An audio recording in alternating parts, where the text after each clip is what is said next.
D'ici là, nous allons nous promener dans les belles stations balnéaires de cette côte de ce littoral. Et oui, Guillaume. je vous l'avais promis, on va partir à Wimereux, dans le Pas-de-Calais. C'est à quelques kilomètres de Boulogne-sur-Mer. Et cette petite station balnéaire regorge de charme avec ses villas. On l'appelait à un moment la Nice du Nord. Alors Ludovic, dont la famille possède là-bas une villa depuis 6 générations, a bien voulu nous en ouvrir les portes.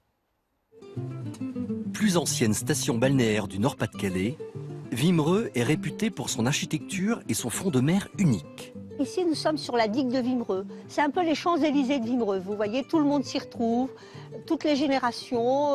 C'est le rendez-vous de tous les Wimereusiens. Catherine ne se lasse pas d'arpenter la digue de Wimereux et d'observer à chaque nouveau recoin les petits bijoux du patrimoine bâti qui composent le paysage si singulier de cette petite ville de bord de mer. J'aime beaucoup ces villas parce que je trouve qu'elles donnent tout son charme, son caractère unique. Et je crois que Wimereux reste la perle de la Côte d'Opale. Dans le cœur de la ville, nombreuses sont les demeures familiales d'époque. L'une des plus anciennes et des plus caractéristiques est certainement la Villa Saint-Jean. Elle appartient à la famille de Ludovic depuis 6 générations. Ici, on se trouve au cœur de Wimereux, dans le centre-ville de Wimereux et devant la rue principale. Et on a une vue sur la mer. C'est une villa de famille, ce qu'on appelait un chalet, construite par mes arrière-grands-parents en 1896, à laquelle nous sommes extrêmement attachés, à laquelle sont très attachés également tous nos enfants. C'est la 6e génération en fait, qui vient dans cette maison et qui profite des joies de Wimereux et des plaisirs de Wimereux.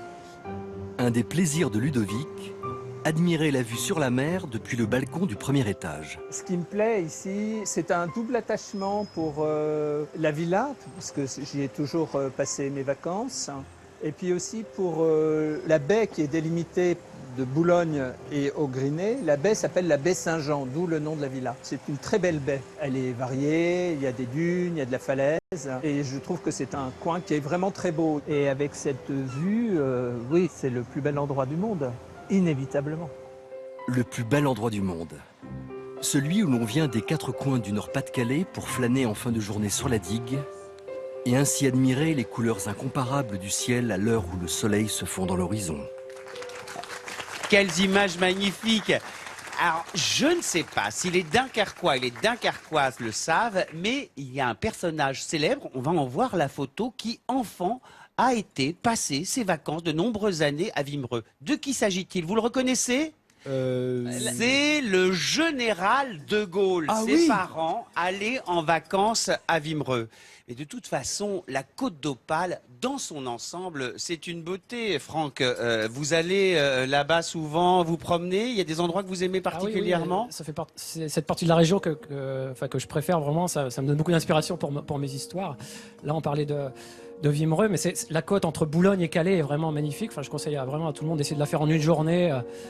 Au détour d'une route, il y a des stations balnéaires qui sont formidables. 25 stations balnéaires le long de cette côte. Et ce nom de Côte d'Opale, eh ben, il a été donné par un peintre qui habitait le Touquet. Et quand on voit ces paysages, on comprend pourquoi il a ce nom merveilleux à cause de la lumière changeante évidemment de la mer. Alors c'est très très beau sur la côte, mais il y a aussi d'autres choses magnifiques. Je vous propose de prendre un peu de hauteur au-dessus du marais, ce marais d'Opale. C'est le dernier grand marais de France qui sert de maraîchage. C'est au cœur d'un parc naturel, hein. C'est une zone de 500 hectares qui est cultivée depuis le 19e siècle. La star, c'est le chou-fleur, hein, mais aussi les endives, le poireau, autant de légumes qu'on connaît bien ici. Les second rôles méconnus. Voilà.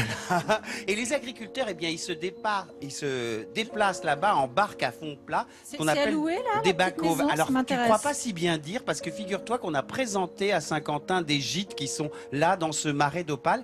Et puis alors, ça va te plaire, Églantine, 200 espèces d'oiseaux là-bas. Et depuis 2013, eh bien, cet endroit absolument extraordinaire a été classé réserve de la biosphère par l'UNESCO. Voilà. Et ça rappelle un peu les ortillonnages d'Amiens, hein, ces petits jardins maraîchers qui sont autour de la cathédrale sur des canaux comme celui-là. toutes les splendeurs de la région. C'est ce qu'on essaye de vous montrer depuis le temps qu'on est installé, depuis une dizaine de jours ici sur le quai à Dunkerque, en compagnie des Dunkerquois d'un côté, mais surtout d'invités de la région. Et Franck Tillet, il aime cette région des Hauts-de-France, il y vit, il en parle, il le raconte dans ses beaux romans policiers, certes, mais enfin le paysage de la région est toujours présent.